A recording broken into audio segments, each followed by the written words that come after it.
এখন আমরা হচ্ছে বিএম সরকারি প্রাথমিক বিদ্যালয়ের সামনে।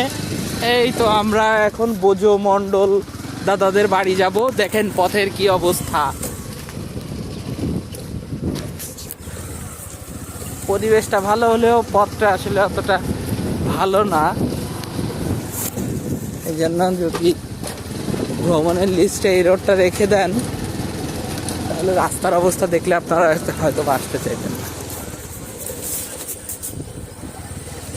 দেখেন কি সুন্দর রাস্তা, কোথাও উঁচু কোথাও নিচু। এই বাপরে,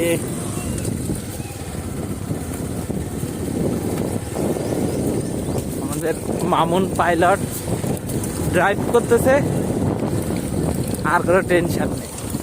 অতি দক্ষতার সহিত মোটামুটি খুবই দক্ষতার সহিত ড্রাইভ করতেছে, মনে হচ্ছে যে গাড়িতে প্লেনের ছোঁয়া। ও বাবা, সামনে কি ওটা?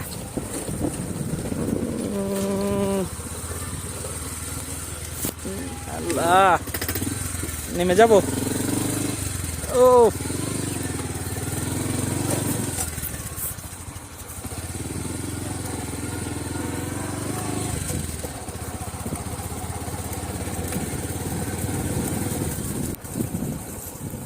রাস্তার যদি এই অবস্থা হয়, এই যে কি সুন্দর রাস্তা, অসাধারণ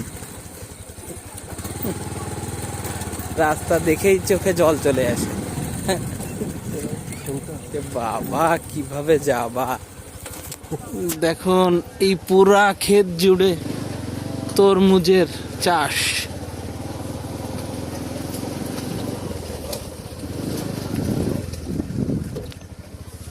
এদিকে মোটামুটি মানুষ এক ফসল ধান চাষ করে, আর বাকি আরেকটা ফসল হচ্ছে তরমুজের চাষাবাদ করে, তরমুজ বাঙ্গি।